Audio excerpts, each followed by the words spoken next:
भाजप आणि महायुतीने महाराष्ट्रातील शेतकऱ्यांकडून मते मागताना 2024च्या सार्वत्रिक निवडणुकीसाठी त्यांच्या जाहीरनाम्यात जाहीरपणे आश्वासन दिले होते की जर ते सत्तेत आले तर ते महाराष्ट्रातील शेतकऱ्यांचे कर्ज माफ करतील। अशा घोषणा विविध जाहीर सभांमध्ये प्रमुख नेत्यांनी केल्या।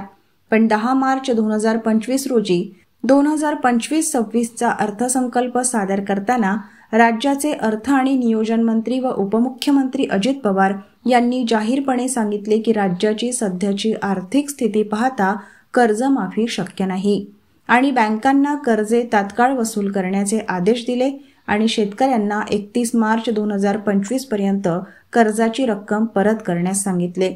त्यामुळे सरकार कर्जमाफीच्या नावाखाली शेतकऱ्यांची दिशाभूल करत आहे असा आरोप शेतकरी संघटनेचे नेते ॲडव्होकेट वामन चटप यांनी पत्रकार परिषदेत केला आहे।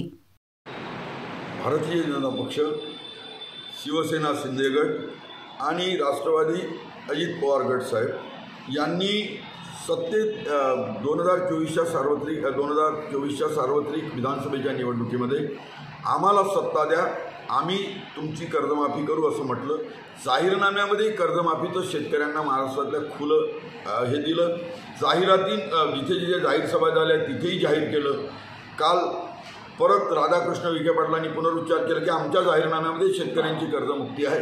पण पहिला अर्थसंकल्प मांडताना हे सरकार आल्यावर अजितदादा पवार राज्याचे अर्थमंत्री उपमुख्यमंत्री यांनी सध्या राज्याची आर्थिक स्थिती खराब असल्यामुळे कर्जमुक्ती शक्य नाही, शेतकऱ्यांनी 31 मार्चपर्यंत कर्ज भरावे, बँकांनी तातडीने 31 मार्चपर्यंत वसूल करावे असं म्हणून शेतकऱ्यांचा विश्वासघात केला आहे। म्हणून सरकारच्या भूमिकेचा आम्ही निषेध करतो, यासाठी पत्रकार